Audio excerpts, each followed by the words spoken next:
Hi, and welcome to our AMA with Professor Joel Pearson. I'm Tommy Beyer, founder of Aphantasia Network. Over the last few weeks, we've been gathering your questions and thoughts about aphantasia and our imagination, and we can't wait to see what questions you throw our way over the next hour. We're going to get to as many questions as we can, but even now it's become evidently clear that we're going to have to do a part 2. But before we get ahead of ourselves, let's start. Professor Joel Pearson is the founder and director of the Future Minds Lab at the University of New South Wales in Sydney, Australia. Future Minds Lab strives for radical discovery and the application of those discoveries to reduce suffering and optimize performance. Joel studies the mechanisms and application of mental imagery, amongst other things, using behavioral, human brain imaging, and brain stimulation techniques. He is now considered the world expert in mental imagery and aphantasia. Please welcome Professor Joel Pearson. Hey, Tom.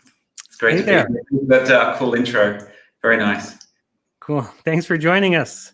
Yeah, it's my pleasure. Hopefully we can get to some good questions and I can provide some answers, which is going to be the harder part, and try and satisfy all those people out there. Yeah, great. Well, let's start easy. How did you get involved in mental imagery research? Well, yeah, the origin stories it would be, I guess, with this one was I was at Vanderbilt University in Nashville, Tennessee, and I was playing around with an experiment. It wasn't actually a mental imagery experiment at the time, and I programmed it up and I thought, I wonder what happens if I imagine one of these patterns. So I was programming an experiment with red and green patterns. And we'll probably get to this thing called binocular rivalry a little bit later on. So I was playing around with binocular rivalry and I thought, just for the hell of it, I'll imagine one of those patterns. So I imagined the green pattern, then I hit a button and the binocular rivalry display came on. And I was like, I saw the thing I imagined. I thought, that's weird, it's probably a coincidence. Then I tried it again, same thing again.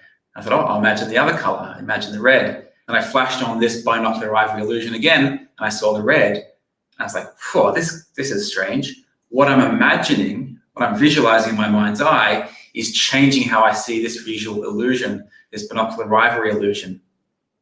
So I got really interested in that, started playing around with it. And that's how that first experiment got going. And that's really how I got pulled into the world of imagery research. I'd like to say it was, for grand theoretical reasons and philosophy and this and that, but it was really just programming, hacking, and so almost an accidental discovery there that the content of visual imagery can change perception, change the way we see the world.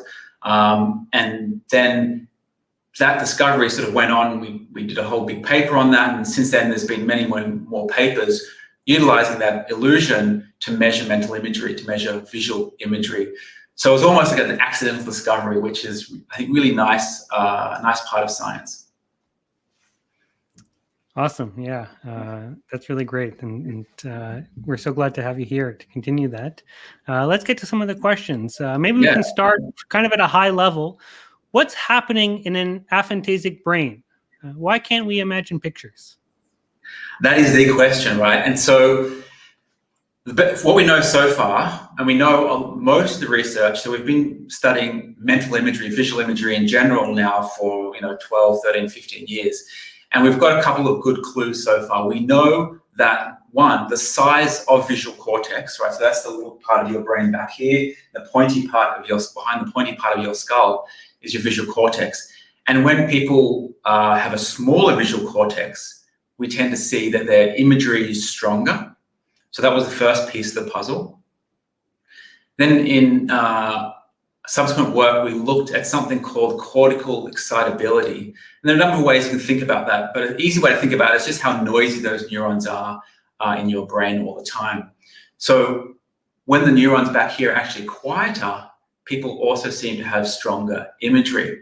And not only do we see that correlation there, we can use a type of brain stimulation to up or down regulate that neural noise, if you like, and accordingly up or down regulate visual imagery strength. So we did that in a group of people who already have imagery, right? So they already had some imagery, and we could turn it up with brain stimulation or actually turn it down with a different type of brain stimulation. So we've shown that, we've published that in a paper now. And so the logic would go that those similar mechanisms would be somewhat different in people with aphantasia. We haven't done or we haven't finished those experiments yet, but the logic would hold. And so the next question people often ask then is, well, what happens if you take someone without any imagery, someone with aphantasia, and apply those brain stimulation techniques? So we haven't done that yet. I haven't got the answer, but I don't think that'll be enough to give someone the capacity to visualize. I think you'll need to combine that kind of brain stimulation with some training.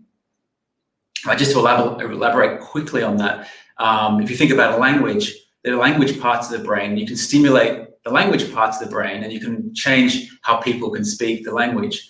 But you can't stimulate that part of the brain and give someone instantly the ability to speak a new language. I can't stimulate my language parts of my brain and just be able to speak German or French or Chinese. And so I think you have to practice, in this case, practice visualization in combination with some type of brain stimulation. That's probably where I think the key to utilizing these discoveries to give people the option, if they wanted to have visualization capacity. Great, thanks for that. Let's see what the next question is here. What percentage of aphantasics are affected in all of the senses? Yeah, so that's a really interesting question. What we know so far in the data we have is about, about 20 to 30%, I think it's about 25% of people have what we call multisensory aphantasia, if you like. So that is being blind in the mind across all the different senses. There's no inner monologue. They can't play or listen to music in their mind's ear, if you like. They can't imagine the flavor of coffee or the smell of coffee. So they're sort of completely blind across those different senses. And then for the majority, you have a lot of people with pure visual aphantasia. Again, in the data we've recruited based on that definition. And so it's hard to know what that natural percentage would be out there in the world. But you also find people with isolated just auditory aphantasia, if you like, or olfaction aphantasia or taste aphantasia.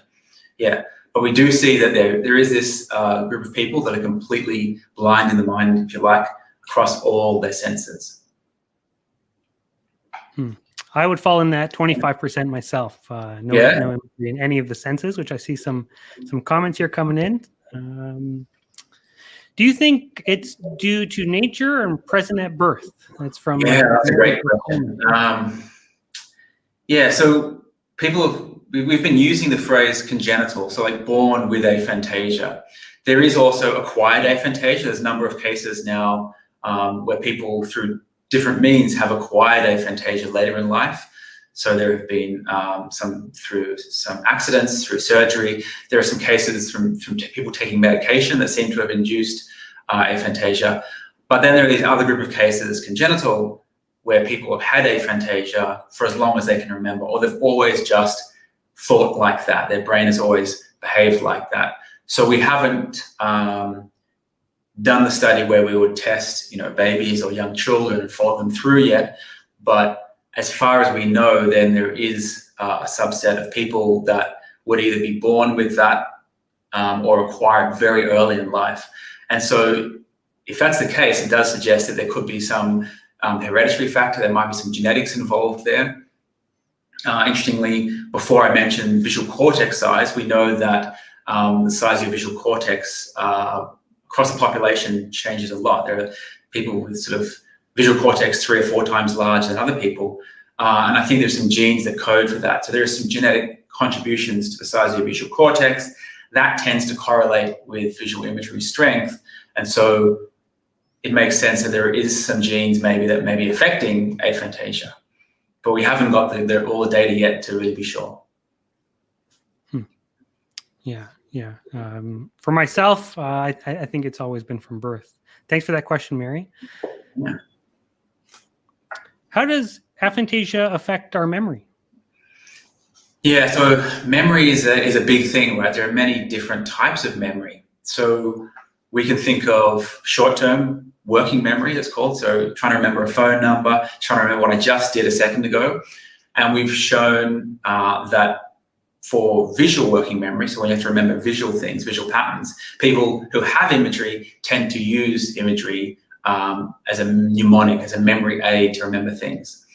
So there's that. And then there's longer term memory. And there's a whole area of research around what you can call memory palaces, where people, again, use visualization capacity. So their visual imagery to put objects around in a space, and they imagine themselves walking through that space. And you can do this with a deck of cards, right? You can put cards around, let's say, your childhood home, and as you walk through, imagining walking through that home, you remember where those objects are, and you see them, and you can report, a full deck of cards. So there's those kind of memory things. There's what's called episodic memory, so the memories throughout my life. And there's, again, many other different types of memory. So what we know, as I said, we know that imagery can play a role in visual working memory, short-term memory. What we've just sort of documented is that if you don't have imagery, if you're aphantasic, you can still perform quite well and very well in these short-term working memory tasks. But the way you hold things in memory is quite different. And therefore, your memory is liable to disruption in different kinds of ways. So if I'm using visual imagery to hold something in memory and someone flashes bright lights in my eyes, that will disrupt my imagery and I'll forget what I'm trying to remember.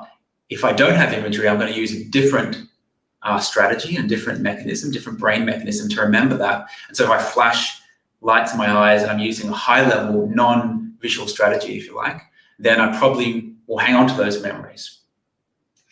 So we're also seeing some interesting data coming in now with episodic memory, so how I experience the memories over my lifetime. And if you can't visualize those memories, the memories are still there, as I'm sure you guys all know, but there are some differences across the board.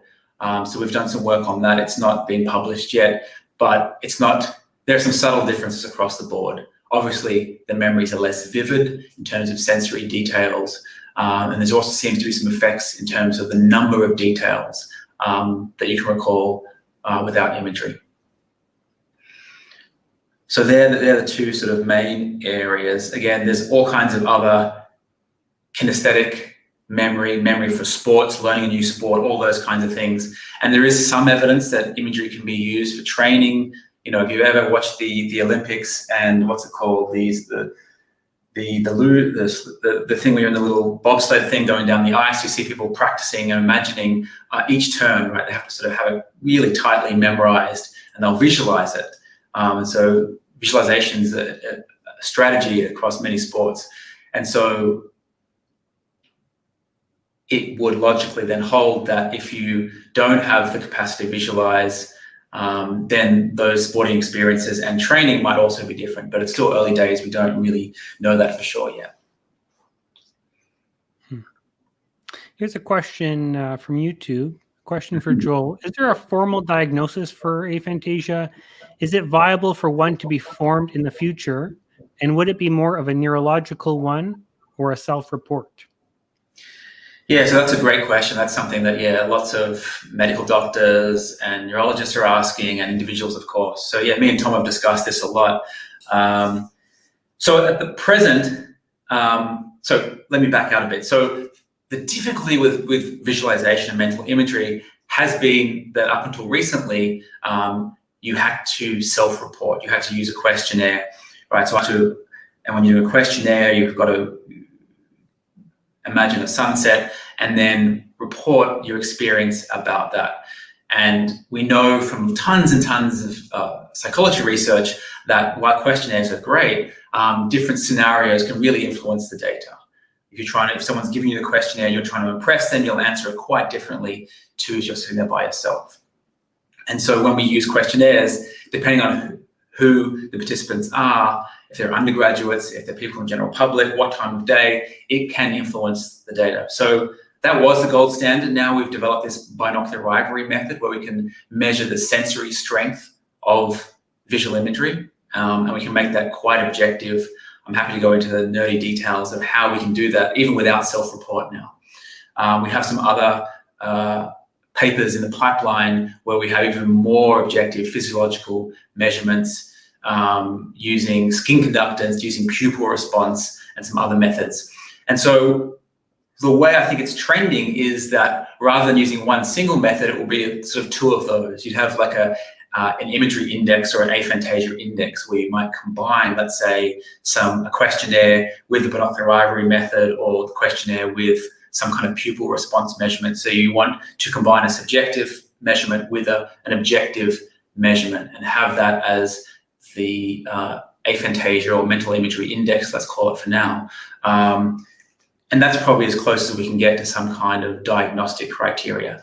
Again, I'm talking very generally here. We know, as I said before, that there are very different types of aphantasia, as there are many different types of imagery across the senses, spatial and otherwise. And so I think it's going to be a lot more complex than that. So what I'm talking about is just measuring and assessing visual imagery, the capacity to visualize objects or people's faces, that kind of thing, which is very different from whether I can visualize it and spatially superimpose it in this room now or have it behind me, right? Those spatial capacities are very different.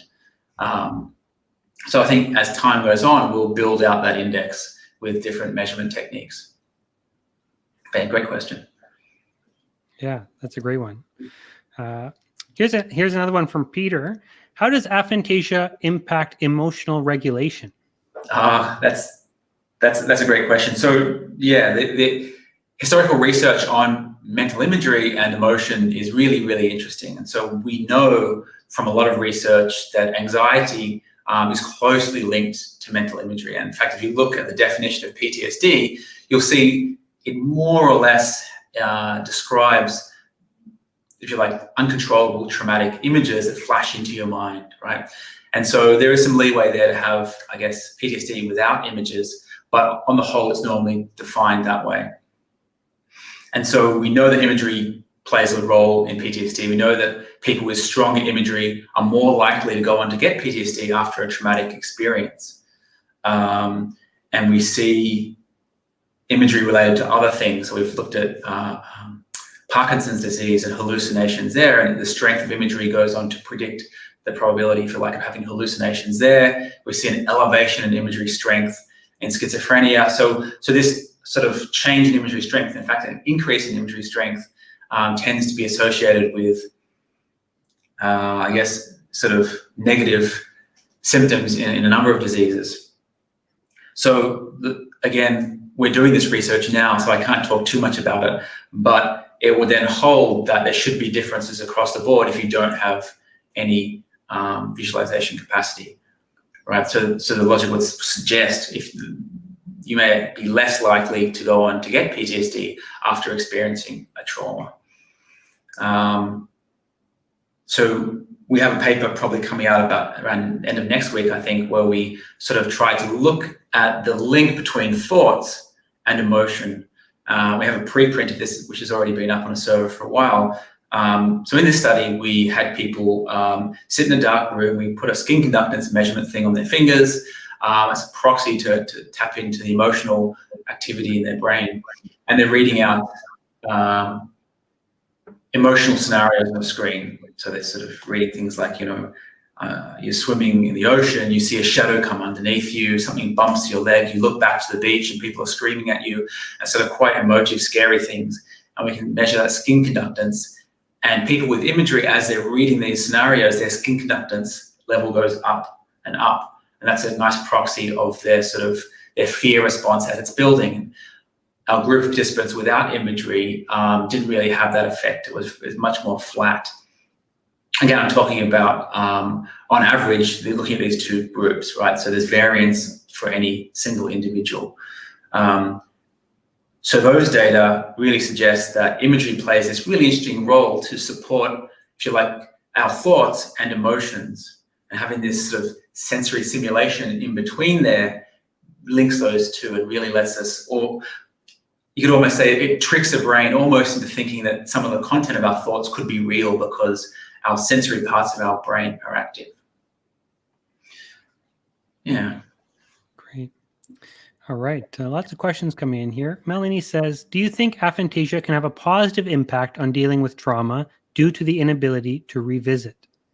Yeah, I think it's early days yet with the research, but I think it is going to be kind of like that. Like I said just before, that if you're aphantasic, you have aphantasia, you're less likely to go on to develop anxiety disorders after a trauma.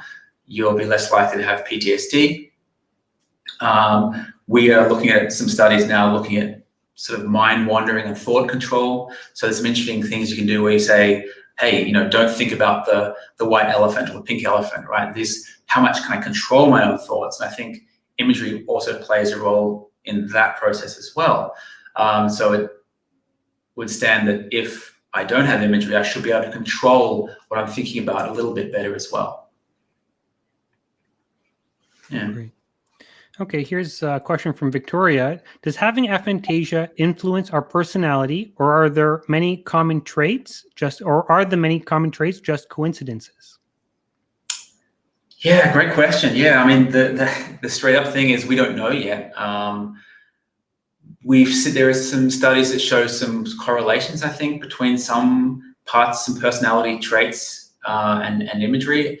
Again, these studies were done not with aphantasia and using questionnaires. So we do see studies linking, openness to experience and creativity and things like that with high scores on imagery questionnaires like the VVIQ. We haven't done those studies with the more objective techniques yet. We haven't done those studies with individuals with aphantasia or hyperphantasia either. So it's early days yet. So I don't have a definitive answer, sorry. No problem. Thanks for the question. Let's see what's next here. How does it affect our learning? Oh, yeah, that's a great question. I get a lot of school teachers reaching out with that question, right? So, I don't want to jump in because learning theory in schools is quite a controversial topic. And there's been lots of ideas bouncing around that, I'm a visual learner, I'm an auditory learner, I'm this kind of learner. And as far as I understand, a lot of those theories haven't held up that well. I do know that there's data that the more of our senses we can involve in learning process and bringing in new information, probably the better it is retained. If a sensory simulation is useful for rehearsing information, like I mentioned, learning a new motor sports in the Olympics or something before, then I think having or not having imagery should make a difference when I'm rehearsing things, right? So I can simulate, I can imagine myself learning something, doing mathematics or doing any kind of process. I should be able to learn from that simulation experience. If I can't do that, learning should be different. We need to be careful here because as we've seen with the short-term working memory experiments we've done here in the lab, even though people don't have imagery, they still perform really well in memory with those short-term memory experiments. So even though they're not using imagery, there are other ways of doing it. There are other strategies to do short-term working memory tasks. And likewise, I think there's going to be other strategies to do learning. And so that's kind of the theme of a lot of what we're seeing in aphantasia research is that if you just look at performance, often you can't tell the difference. Even though someone without imagery is going to be learning something, holding something in memory very differently, probably using different brain networks and a different strategy, their performance is going to be about the same. So that suggests that people without imagery have just learned different strategies to do things and are getting by in the same way. And you can't even tell the difference if you're just looking at sort of top level performance. So yeah, kind of a non-answer answer, but there we go. No, that's great. Here's another one from Natalie. Have you explored any correlations between ADHD and aphantasia? Oh, good question, Natalie. We haven't done that yet. No, we haven't. Yeah, we haven't got that study on the cards, but that's an interesting question. Yeah, I guess I would say anything that involves change in sensory simulation, we might expect to see a difference in aphantasia. I don't know a lot about ADHD, But as I said before, we do see changes in imagery, strength, and vividness across a number of disorders. And so it wouldn't be too surprising if we saw it in ADHD as well. But I'm not aware of any of that research yet. Great, thanks for the question. Here's one from Lori. How is it that I have such mental imagery in dreams but not awake? Yeah, great question. And that sort of leads into a topic that I'm really passionate about, is sort of looking at different types of, if you like, we'll call it imagery, but sort of voluntary versus involuntary, right? If it's a spectrum where you can have these, what I'll call involuntary or automatic hallucinations or images, and we have lots of ways of inducing those illusions in the lab, but dreams is a fantastic example of that. When I'm dreaming, I'm not trying to conjure up a mental image of an apple like I am if I do it now. It's much more automatic.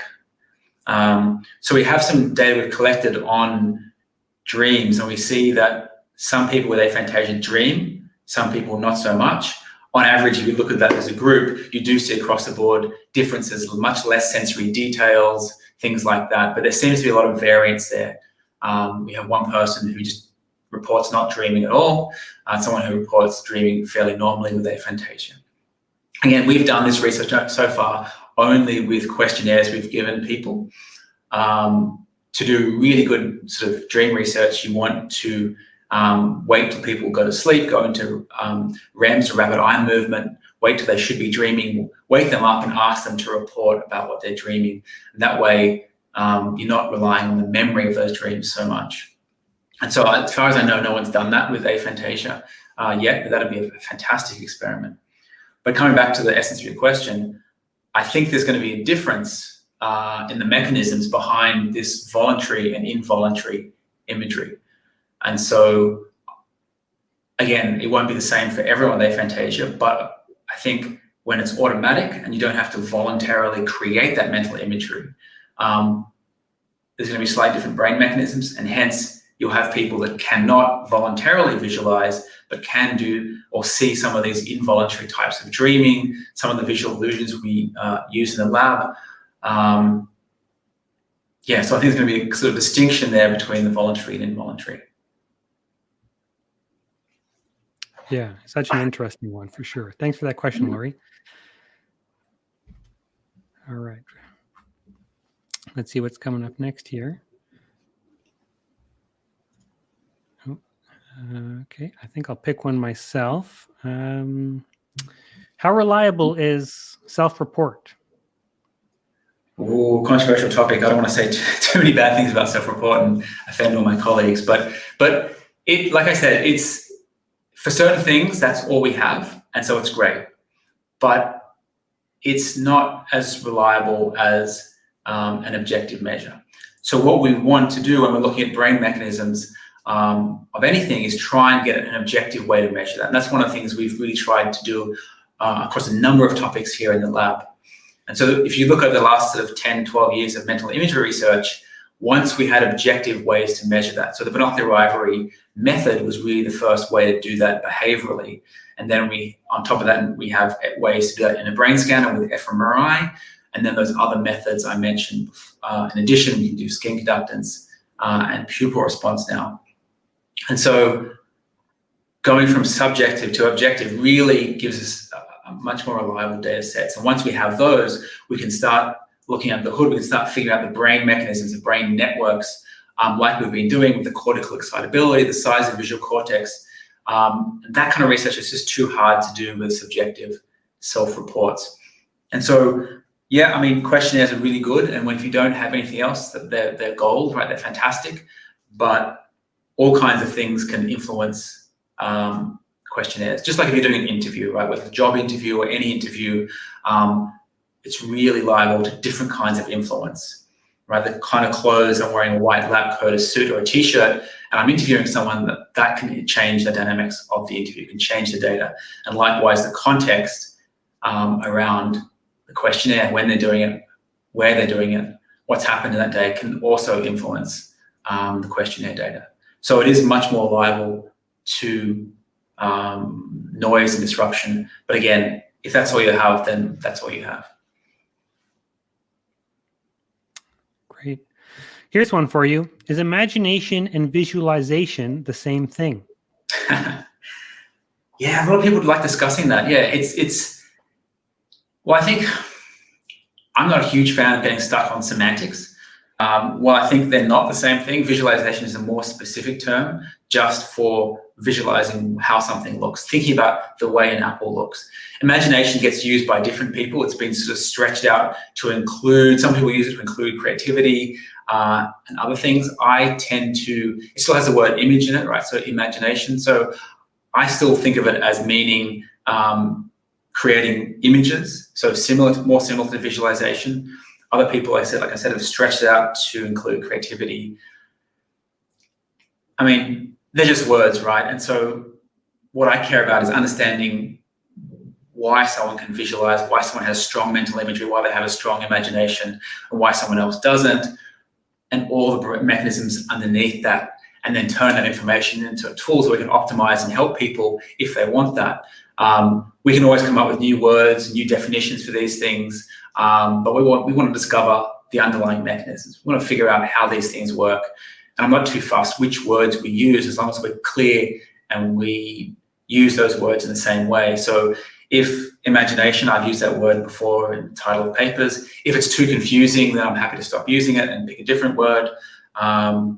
Yeah, I mean, my take, as I said, would be that if you want to talk about creativity, then use that word. If you want to talk about visualization capacity, then you can say visualization, mental imagery, the mind's eye, imagination, sort of incorporating all that. But it does seem to have the word image in it still. So it seems to be linked through to creating images somehow still.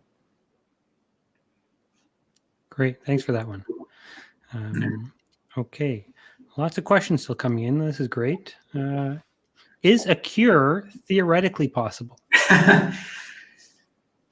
Well, let me just address the premise of the question, right? We shouldn't use the word cure because aphantasia or hyperphantasia is not a disease in itself, and we shouldn't call it that. So we shouldn't use the phrase cure because that suggests that there's a problem and there's something that needs fixing. I don't think that's the case. I think it's more a case of the tremendous neural diversity we have, and what's almost more surprising is the amazing ability our brains have to overcome those differences.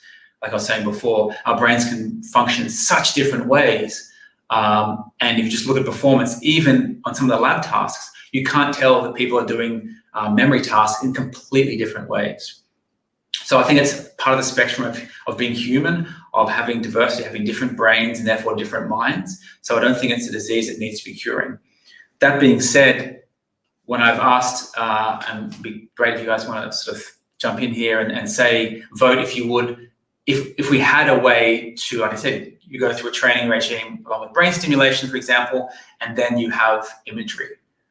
The catch is probably going to be that if we can do that, we probably won't be able to switch it off again. We won't be able to reverse it. So I'm sort of more interested in hearing from you guys, if we could do that, would you want to have imagery if it was non-reversible? And most people say if it's reversible, absolutely, I want to try it and then switch it off if I don't like it. But most probably it won't be that simple. It won't be that easy. It'll be, once you have it, you probably can't switch it off again.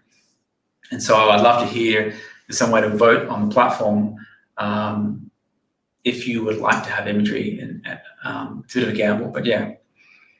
So I think we will have a way at some stage to give people the experience of having imagery, or you have that as a sort of mental tool, like I said, through some kind of training and brain stimulation. We're not there yet, but I'm hopeful we will be in the next few years. Yeah, that you summed it up perfectly there. I even described myself, if I could take a pill and visualize for a day, I would probably try it. But if you said it was all or nothing, I'd probably have to deeply consider that and probably lean towards no. Well, I think what we've seen here is it could be a double-edged sword in a lot of ways, and there are strengths to wherever you are on that, imagery spectrum. Yeah, definitely. And I should throw in here, I mean, there are some data, but not a lot, and there are many reports of people taking psychedelics and then temporarily having the experience of imagery. A lot of that imagery, again, is described as more involuntary, so things will start just changing or appearing, changing in perception, and you can kind of classify that as a type of imagery. And some people, though, have also reported that they gain the ability to voluntarily visualize. Again, I'm not suggesting you should all go out there and try that, but there's some interesting reports coming from individuals who have tried that and had the temporary experience of having mental imagery. Great. Okay. How does aphantasia affect the other senses? And we touched on this briefly, but maybe we'll go into some more detail here.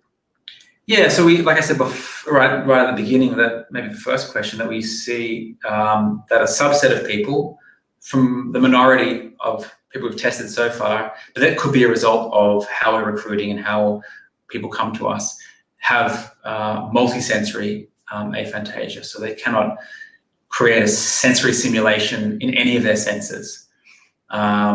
So we have that, right? So you'd say, how does aphantasia affect the other senses? What we don't know, I guess, if someone's a pure visually aphantasic, whether their other senses sort of become stronger to compensate for that. So I think that there's some data in people who lose their vision, become blind, and they see a sharpening in their other senses. So would that also sort of work and correspond to the mind's eye? If I lose my visual imagery, does my imagery and my other senses become stronger? Interesting question. I haven't seen any data on that, but that'd be a fun kind of experiment to try and do. Yeah.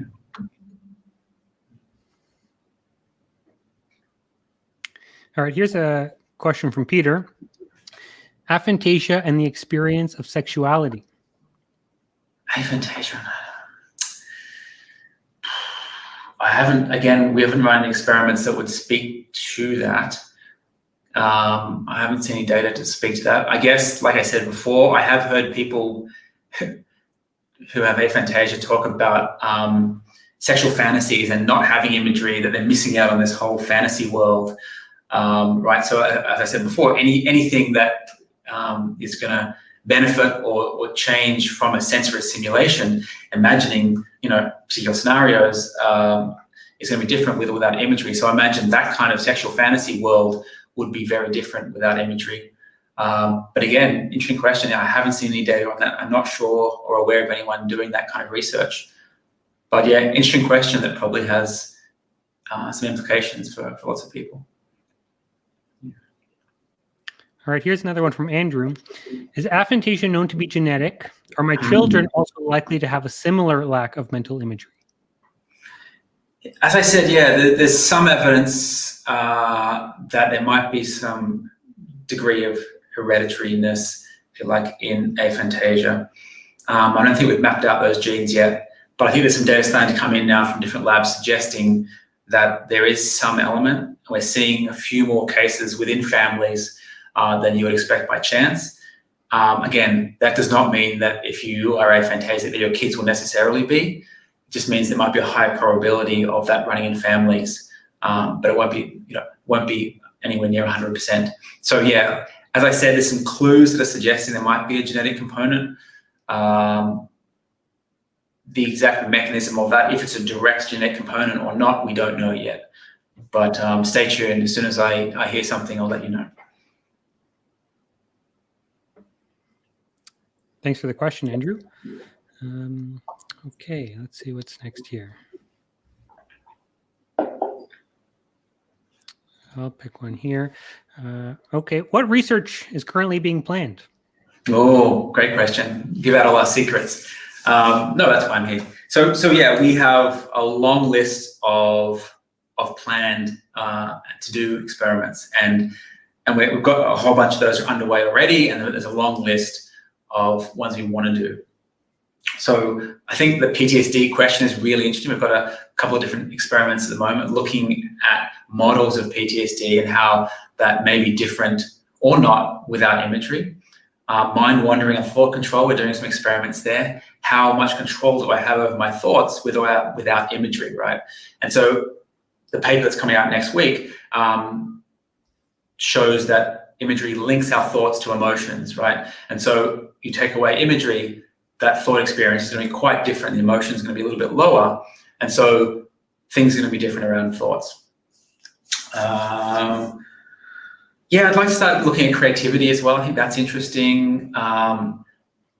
What else have we got planned? We've got some experiments looking at false memories. So there's some data suggesting that if you have very strong imagery, let's say you witness, a bank robbery, and you come home and you're like thinking it over and over, and you tell your friends, "Oh, I saw this happened," and then someone says, "Oh, did the person get injured?" And you say, "Oh, let me try and think about that." Every time you access that memory with strong imagery, you're sort of reliving parts of it. And if someone says, "Was there a red car outside the bank?" you sort of imagine a red car and then put that in the memory.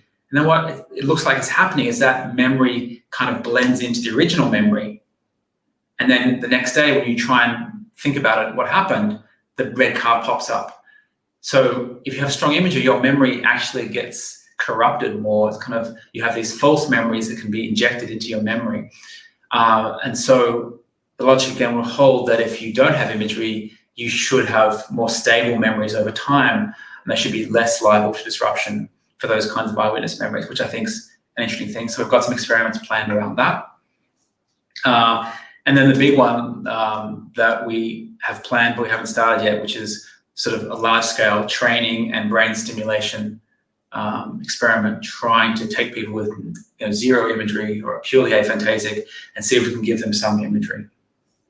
Again, there's some interesting ethical things around that. Like I said, that we can only use people who want to have imagery, with the understanding that once they get it, they probably can't switch it off. We don't know it, but they probably won't be able to switch it off, and they may or may not enjoy that imagery. So there's an interesting ethical layer to that we have to consider, doing the kind of research we do. And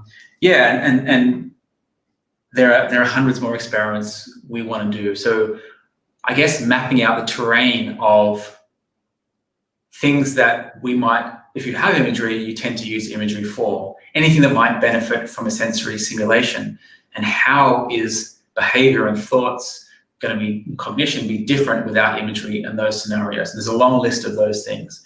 And so we've got a whole list of experiments, but at the moment, it's really sort of the constraint is on funding. It is such a new area, and scientists are notoriously conservative, and so it is hard to get large government grants or any large grants on aphantasia at the moment. I think that will start changing over time, and we can start ramping up the research with bigger teams as things are more objectively documented, and as these papers I've mentioned start coming out over the next few months. And my colleagues are much more convinced that it's a real thing with these objective physiological measurements. Yeah. Lots of research to be done for sure. Great to see so much interest growing. How can people get involved with your research and aphantasia research globally? Yeah, so you can come to either my website, so profjoelpearson.com, and sign up to be part of aphantasia research there, or my lab, futureminds.lab.com. We have portals there where you can sign up to be on our databases. And so we recruit to be part of online experiments. If we're running experiments here in Sydney, and if you're in Sydney, then you come onto campus and you can maybe do some fMRI, some brain scanning experiments and brain stimulation experiments or EEG experiments. But we're also running a lot of online experiments these days in COVID times.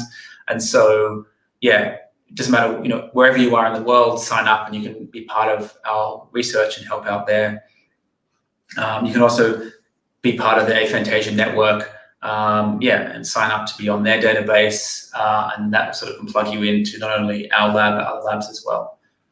Yeah, and just follow sort of me and the other people on Twitter or Instagram or whatever, your platform of choice. I think for science, Twitter seems to be the most active platform that I've seen so far, with people discussing mental imagery and aphantasia and hyperphantasia, which we haven't talked about much, things.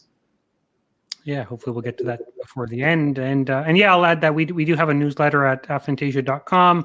And so we regularly send out different research opportunities with labs from all over the world. So if you're not, everyone can go sign up there. Okay, the next question is, given the correlation between aphantasia and the STEM field, how do artists, dancers, etc. find success in creative fields? How is this possible? It's a great question. I was at an opening for an exhibition, a book launch at the Powerhouse Museum here in Sydney last night, and we were discussing this exact issue. So here's the thing. So even though we see these trends in terms of careers, this sort of more people with aphantasia going towards STEM, it doesn't mean that you can't be creative, you can't be an artist if you're aphantasic. So we know that there are many fantastic artists who are aphantasic. We know that one of the top animators at Pixar was aphantasic. And Ed Catmull, the founder, co-founder, and person who ran Pixar and Disney Studios, is also aphantasic. And in 2019, there was a Extreme Imagination exhibition of artists who are aphantasic, which toured around the UK. And so we see lots of artists who are aphantasic. So being aphantasic is not a roadblock to being an artist, to being an entrepreneur, to being creative, to being whatever you might be thinking. So that being said, and when I've sat down with artists and asked them to, draw an apple, and the individual just sits down and draws a beautiful apple, right? And I said, well, did you visualize the apple before you drew it? And they said, no, I have no capacity to do that. I just see nothing black on black. But once they start drawing, they know what an apple looks like, and they know where to move their hand.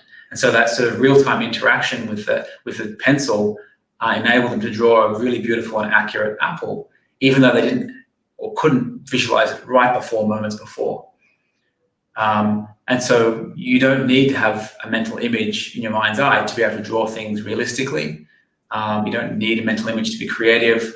So it is absolutely possible. You can be an artist, a dancer, a musician, whatever you might want to be, with or without imagery. Yeah, that's for sure. We even at the Aphantasia Network hear from so many artists, musicians, people doing lots of different creative work, and so it's definitely not going to prevent you from doing that kind of work. So I guess that is aphantasia a disability? No, I don't think we should call it that. Again, we are, as a field, I'm not sure yet of the best phrase to use for aphantasia, part of human diversity, neural diversity. Like I said, the biggest difference we've seen so far in any of the data sets is that emotional response to scary thoughts. So we see there's clear differences there. So anything that may be involving emotion and your thoughts, there's going to be a difference there. And that being said, it may be a positive thing, it may be a silver lining, it may be not a negative thing at all, that you may be more immune to types of anxiety, right? So I don't want anyone to think about it as a disability or blame having aphantasia on things that have happened in your life. It's not a disability. It's a difference in your brain and different in the way you think, just thinking without pictures, if you like.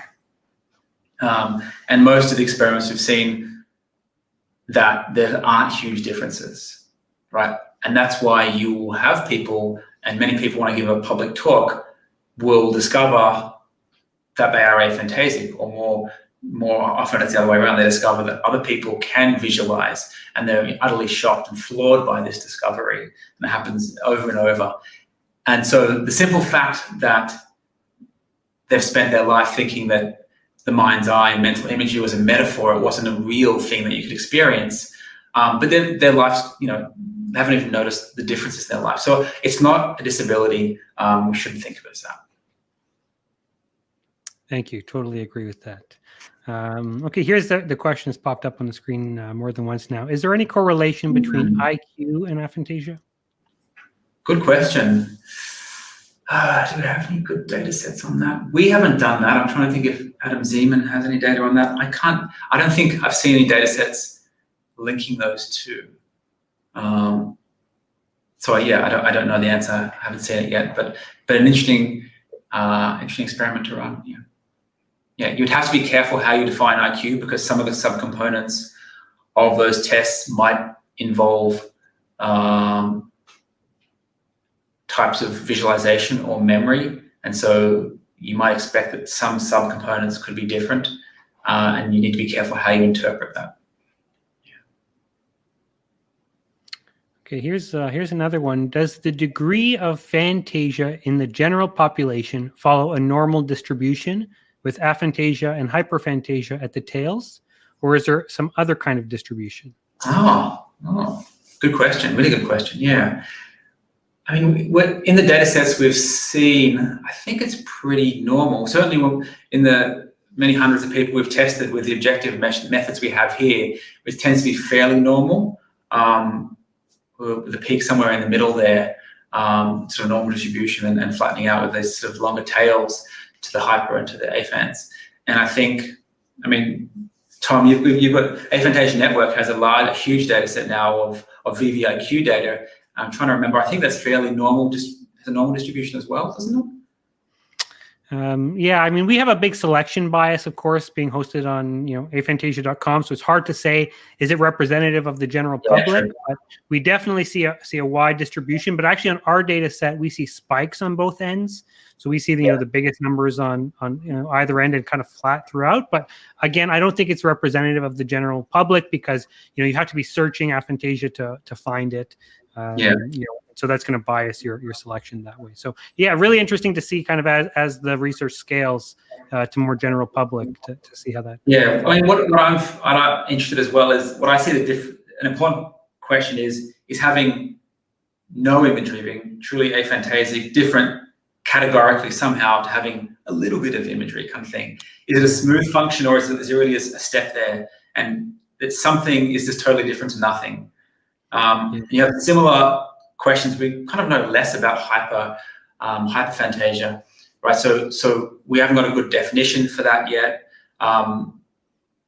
Simply having scores of a questionnaire or having scores of our objective binocular rivalry measurement, I don't think is enough. When you start talking to people who have this photorealistic imagery ability, and they can talk about watching a film and then imagine that film and those two experiences being the same, it doesn't feel like the kind of task we have here in the lab really capture that. And other sort of, you might think of side effects of that I've discussed with people with very strong imagery, is that they will imagine having a conversation with someone, and then the next day they'll be unsure whether they had the conversation or just imagine it. They get quite confused around that. So I think there's some scope there to have some more general or wider definition of what a hyperphantasia might encompass. Yeah, that's really interesting. What does an average or more common degree of aphantasia look like? Of aphantasia? It's hard to just use a whole lot of words for me and describe it here. I could describe it in terms of our objective numbers, in terms of our objective priming scores, now binocular rivalry or the pupil thing, but that's not really useful for me to describe to you. That, I think, I'll go on a limb. So let's say that the peak of those functions, the normal distribution, would be able to visualize something, right? They're not seeing this beautiful apple sitting out here floating in front of them. They kind of catch a glimpse of the apple and then it disappears, and then it comes back when they try, and then it fades again. We talk a lot about also like projectors, whether the apple is just somewhere or it's out there in front of me in space, and where I can imagine that apple as another dimension that hasn't been captured a lot or discussed a lot. So there's differences there as well. Some people can imagine the apple and place it in front of someone's face while they're talking to them. I can't do that, for example. So there's degrees in just the strength and vividness and the colors of, say, the apple, where the apple can be, how you can manipulate the apple. Then there's sort of degrees. We've tried to design some experiments to look at this. We haven't published yet around, like I said, the apple appears and then it disappears, and then you put effort in and it comes back again. So how long you can keep your mental image present would be another factor that would be interesting to look at. Some people maybe can just create it and hold it there easily. Other people have to put a lot of effort in to keep sort of regenerating it. So yeah, it's a hard question to answer. What is the average aphantasia or imagery experience like? But it will incorporate a lot of the things and characteristics I just mentioned. Great. Okay. Here's one from Melissa. How do I support a child with aphantasia? Are there methods of support or teaching that you recommend? Yeah, really good question. I mean, we haven't done the research yet, so I don't want to say definitively you should do this, you shouldn't do this. I would encourage, that being said, I'm not a neurologist, I'm not a doctor, I'm not prescribing, or I'm not a school teacher, but encourage the children to, if they really can't imagine, talk to them about that and say, that's okay. There are other ways of doing things, and talk about using different strategies and play around with what those strategies might be. Look at imagery and the other senses, like we've discussed quite a few times today. Think about spatial location. So a lot of people who have aphantasia still have very good spatial locations. They know what's behind them. They know what's in front of them. They can sort of localize things in space really well and manipulate things, which is a whole sort of interesting side note in itself. So talk about, different ways of achieving. If they have to remember a phone number, how they're going to do it. If they have to remember how many toys are on the ground, how are they going to do that? Can they use numbers? Can they use geometry? Can they use other spatial things? So playing around, experimenting with different strategies and techniques. Great, thanks for the question. Okay, how can we objectively measure aphantasia in all of the senses? I would love to know the answer to that question. We're not there yet. We've just we're there now with vision. We're not there with the other senses. We can probably try and do something like that with some of the physiological measurements we've done with vision, or using brain scanning. So the way in cognitive neuroscience, typically people do things first in the visual domain, whether it's cognition or perception or mental imagery, first in vision for a number of reasons. They're kind of easier experiments to run. Almost the whole back of our brain is dedicated to visual processes. So there's more neural tissue, if you like, to look at these mechanisms, and a few other reasons. So things tend to happen first with vision, and then they spread out to the other senses. So that's probably going to start happening fairly soon. I think we can develop physiological or neural ways to measure it, imagery or lack of it in other senses. What would be nice would be a fast, objective behavioral method that you could do at home or in the doctor's office or wherever it might be, online through a portal, through virtual reality, something like that. But we're not there yet. We're working on it, and we'll let you know when we have something. Absolutely. Okay, we've got time for maybe just one or two questions left. Oh, yeah. Yeah, just flying by. Okay.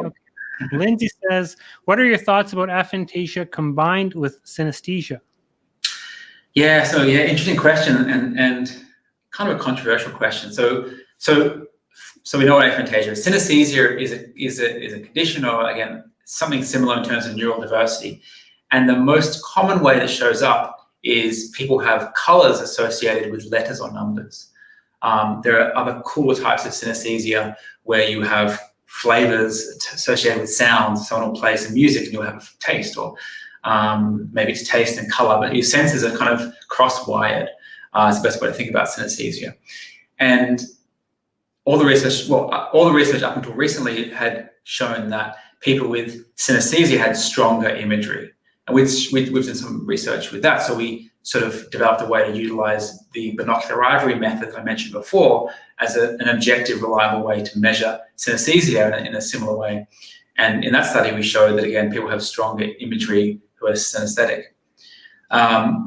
Just recently, the paper was published a few weeks ago, or a month ago, showing that you can have, if you take a whole lot of people that have synesthesia and you look at their imagery strength, you can find just a few people that are aphantasic. Again, if we're looking at such low probabilities of things in the population, and then you have a subcategory of population, say it's 5%, it gets very hard to be confident with the numbers. And I can't remember the exact numbers in this paper, but it was really low when you get to the sort of the the lowest score, let's say, on an imagery questionnaire, there are only a few people that seemed like they had what you call aphantasia and synesthesia out of several thousand. And again, it's hard to know whether that was statistically significant in the way they did those in that study. So that study was kind of surprising because it went against what we thought the mechanisms were. We thought that imagery and synesthesia were linked somehow. Therefore, if you're aphantasic, you shouldn't be able to have synesthesia. This paper suggests it might be possible. I think we need to get some bigger data sets or do some more objective measurements of imagery rather than just the questionnaires to try and sort of clarify what exactly is going on here. Great. Well, thank you, everybody, for the questions. Looks like the time is up and we've come to an end. Thank you again for sending all your questions. And while we couldn't get to them all, this just means we're going to have to do something like this over again. This conversation will continue over the weekend at our second virtual Aphantasia meetup. There are only a few spots left, so if you're interested, you can grab tickets by visiting the link on your screen. I'll also be posting those in the chats and comments below. We're doing a lot at the Aphantasia Network. Imagination Spectrum is a new multisensory imagery survey that we've been developing. We're working on our podcast called Imagine That. And we're already working with some brilliant minds, writing articles and gathering people's experience and posting those on the website. I'd appreciate it if you could subscribe to the YouTube channel so we can grow that and continue to do this kind of work. Be sure to check it all out. And if you'd like to get involved, head over to our website, aphantasia.com/get involved. And there's lots of different ways that you can get involved in research or kind of help out what we're doing and kind of spread the word. Momentum is definitely growing on that front. But for now, until next time, thank you, Joel Pearson. I'm Tommy Byer, and good night. Yeah, good night, everyone. Hope it was helpful.